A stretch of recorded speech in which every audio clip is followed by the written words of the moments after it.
জলকীয়া সৰু সৰুকৈ কাটি ল'লোঁ। তাৰপিছত আছে পিঁয়াজো সৰু সৰুকৈ কাটি লৈছোঁ। এইফালে আছে ভাতকেৰেলা, আলু। ভাতকেৰেলাটো ইয়াত পোৱা নাযায়, বহুত ভাগ্য ফলত পালোঁ। আৰু 1 কেজি 180 টকা ভাতকেৰেলা। আৰু এতিয়া তেল লৈছোঁ। মই ধুনীয়াকৈ মছলা এটা বনাই আছোঁ। এতিয়া মছলাটো বনাই কৰি লৈ তাৰপিছত মই ভাতকেৰেলা জলকীয়া মছলা ফ্ৰাই বনাই আছোঁ।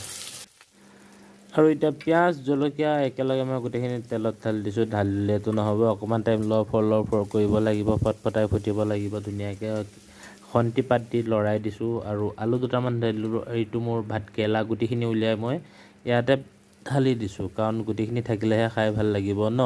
গতিকে ইয়াতে গোটেইখিনি ঢালি লৈ আৰু ধুনীয়া সুন্দৰ মছলা এটা বনাই আছোঁ মই। আপোনালোকে চাই থাকক। যদি আপোনালোকে ঘৰত এনেকুৱাকৈ খাবলৈ বিচাৰে তেতিয়াহ'লে নিজেও এবাৰ ট্ৰাই কৰি চাব, খুব মজা লাগে খাই। এতিয়া মই হালধি, জলকীয়া গুড়া, ধুনীয়াকৈ নিমখ চব ইয়াতে একেলগত সানি খুব সুন্দৰ। আপোনালোকে এইখিনি এনেকৈ খালি ভাতৰ লগতো খাব পাৰিব, কিন্তু এইখিনি মছলাটো বনাই লৈ, কাৰণ মোৰ এটা স্পেচিয়েল ৰেচিপি আছেতো, গতিকে সেয়াৰ লগত বনাবৰ কাৰণে গোটেইখিনি ৰেডি কৰি আছোঁ। আৰু মোৰ বস্তু ৰেডি হৈ গৈছে। ভাতকেৰেলা পুৰ বনাই আছোঁ, জলকীয়া মছলা ফ্ৰাই বনাই আছোঁ, আৰু এইখিনি মোৰ মছলা ৰেডি হৈ গ'ল। ইয়াৰ পিছত বনাই আছোঁ মাছৰ বইল। গোটা জলকীয়া, গতিকে গোটা জলকীয়া হ'লেতো নহ'ব, তাক মাজেদি ফালি তাৰপিছত ভিতৰত মই যিখিনি মছলা বনালোঁ সেই মছলাখিনি ভিতৰত সোমোৱাব লাগিব। সোমোৱাৰ পিছত যেতিয়া তেলত ফ্ৰাই কৰিম তেতিয়াহে খাই ভাল লাগিব। যদি আপোনালোকৰ খাব ইচ্ছা আছে তেতিয়াহ'লে বাৰু লগ পাম, কেতিয়াবা খুৱাম আপোনালোককো মই। আৰু এতিয়া জলকীয়াখিনিৰ ভিতৰত মই এনেদৰে মছলাখিনি ভৰাই ৰেডি কৰি ল'ম। আৰু যিখিনি ভাতকেৰেলা আছে, ভাতকেৰেলাখিনিতো মই এনেদৰে সুমুৱাই ফুল কৰি ল'ম, তেতিয়াহে মজা লাগিব। আৰু এইখিনি মোৰ জলকীয়া আৰু ভাতকেৰেলা, চাওক কি সুন্দৰ হৈছে। এতিয়া মই বেচন লগাই যেতিয়া মই ফ্ৰাই কৰিম, নক'ব আৰু, জিভাত পানী ওলাই যাব আপোনালোকৰো দেখিলে। আপোনালোকেও এনেকৈ বনাই কৰি খাব কেতিয়াবা, খুব ভাল লাগিব। ঠাণ্ডা বতৰৰ দিনত বেছি ভাল লাগে। তাতে আজি বেংগলত বহুত বৰষুণ পৰি আছে, ঠাণ্ডা বতৰ হৈ আছে, গতিকে মই এই ৰেচিপিটো বনাই আছোঁ।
মোৰ জলকীয়া ভাতকেৰেলা বনাই কৰি ৰেডি, চাওক কি সুন্দৰ হৈছে। আপোনালোকে যদি দোকানত কিনি খাবলৈ যায় ইয়াৰ দাম বহুত হ'ব এতিয়া বৰ্তমান, গতিকে মই ৰুমতে বনাই কৰি লৈ খাম।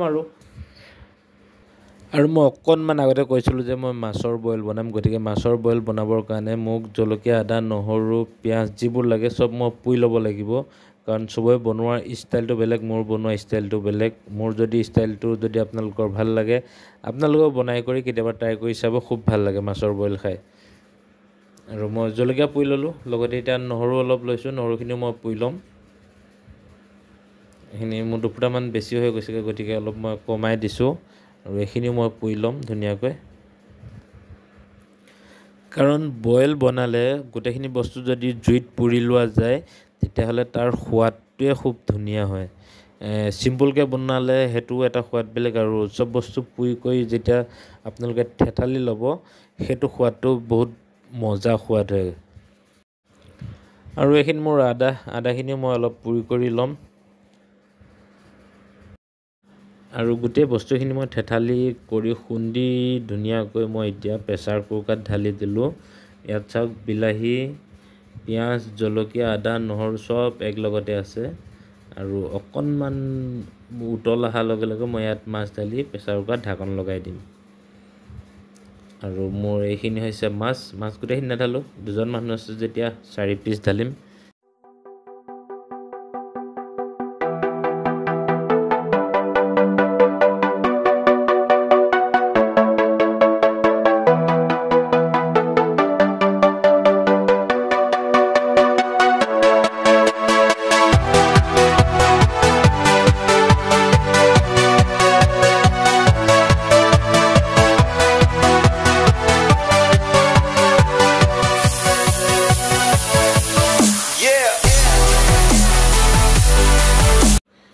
মোৰ মাছৰ বইল সম্পূৰ্ণ ৰেডি হৈ গৈছে ইয়াত এতিয়া মই আৰু অলপ বস্তু ঢালিবলগীয়া আছে সেইখিনিও দেখাই আছোঁ ঠাণ্ডা বতৰ হ'লে আপোনালোকেও এনেকৈ অলপ জলকীয়াটো সৰহকৈ দি বনাই খাব খুব মজা লাগে খাই ইয়াৰ লগত এতিয়া মই ঢালিব লাগিব ধনিয়া পাত কাৰণ ধনিয়া পাতটো 1 নম্বৰ দিলে ইয়াৰ সোৱাদটো আৰু বেছি বাঢ়ি যাব গতিকে এতিয়া মই ধনিয়া পাতখিনি ঢালিম